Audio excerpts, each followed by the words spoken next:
এখন সনের তার বাসায় আইছি 3 দিন ব্লগ দেখেন না দেখে অনেকে আমার ফোন দিতেছেন যে বিনয়দার হঠাৎ করে কি হয়েছে।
হঠাৎ করে বাসায় আসলা, উদ্দেশ্য কি?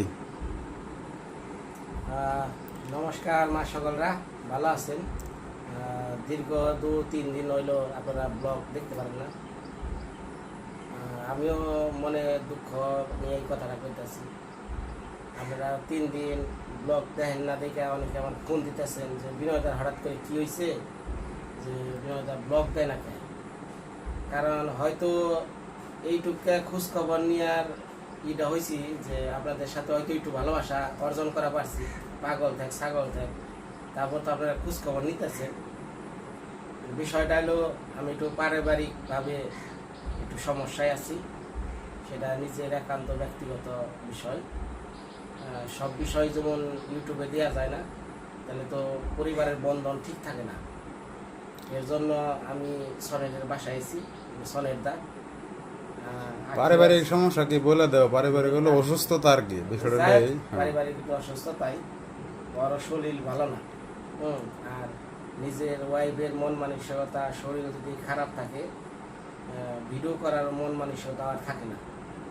আর ভিডিও জিনিসটার সাথে মন এবং চোখের একটা আকর্ষণ থাকে। আপনার মন যদি ভালো না থাকে, আপনার ভিডিও ভালো হবে না। মনের সাথে চোখের একটা সম্পর্কের জারিয়ে একটা ভিডিও। এখন ওরে লই আইছি, ওর নিয়ে একটু সমস্যায় পড়ছি আমি। এটা আমাকে নিজেদের ব্যাপার, নিজেদের মধ্যেই সমাধান করতে হইব। আর আজকে এই কয়টা দিন হয়তো আখি সনের তার বাসায় থাকবো। আমি আগামীকাল কি বার? শুক্রবার। শুক্রবার আমি আমার নিজ ঠিকানা টাঙ্গাইল মির্জাপুরে যাইতেছি। তো হয়তো আগামীকালকে থেকে আমার এই ব্লগগুলো শুরু হইব। মির্জাপুর টাঙ্গাইলের ব্লগ, অর্থাৎ আমার ওই এলাকার নদী, আমার বাড়ি ঘরের চেহারা যে কি অবস্থা আছে দেখলে তো বুঝবেন। যারা আমার ভিডিও দীর্ঘদিন ধরে দেখেন না, তাদেরও কাছে আমি অনুরোধ জানাইতেছি আমার বাড়িটা অন্তত দেখেন কি অবস্থার মধ্যে আছে। তো আখিরে রাইখা যাইতেছি, তোমরা নিপা আছে, সলের আছে। আখি হয়তো বাড়ি যাবো 6-7 দিন থেকে, ওর বরকা বন যাইব। আর আমি টাঙ্গাইল থাকবো কিছুদিন, মনটারে একটু পরিবর্তন করি। আর মাসি, দিদি সবাই দেখতে পারবেন। তারপরে হয়তো ঢাকা দিদি শুভেচ্ছার বাসায় যাবো, এই সব নিয়েই আমার ব্লগ হইব। বাড়িতে একটু পরিষ্কার করবো বাড়িটা, নিজে একটু রান্না বান্না করে খাবো, এই তো এই সব নিয়ে। আর নিজের বাড়ির মায়া তো কেউ ছাড়তে পারে না, যতই রাজপ্রাসাদে থাকে নিজের বাড়ি তো বাড়ি। ধন্যবাদ। আগে কিছু কইবা? বাসায় আসলাম, বৌদি তো বাসায় নাই, একটু একটা দরকারে গতকালকে রয়েছিলাম। এখন দাদা বলতেছে ফ্রিজে মাছ আছে, মাছ রান্না করাবে। যে আমারও বেশি শরীরটা ভালো না, এখন দাদাও রান্না করতে পারে না, এই বর্তা টর্তা পাওয়া গেলি। এই যে এখানে মাছ ভাজি করতেছি, আর আমার দাদা সব খাইতে হইতে রেডি করে দিচ্ছে।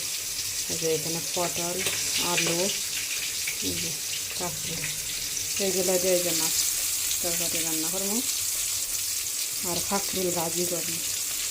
এই যে বাজার থেকে কাঁকড়ি নিচে পটল,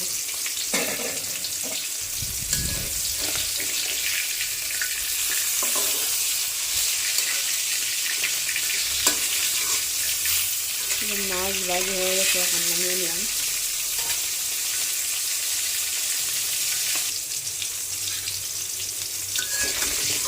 মাছগুলো নামিয়ে নিই। বৌদি আজকে আসার কথা, কিন্তু কখন আসে জানি না। প্রচুর গরম গরম পড়ছে। এটা একতলা ছাদ তো, এর জন্য আরো বেশি গরম বেশি লাগে, প্রচণ্ড টান। কয়েকদিন ধরে অনেক গরম পড়ছে, এমন গরম পড়ছে বলার মতন।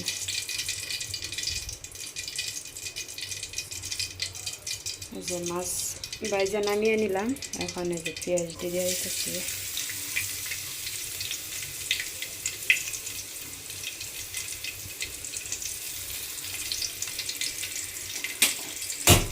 চুলার আগুন গেছে, গ্যাস আছে, আমি ভাবছি গ্যাস নাই মানে।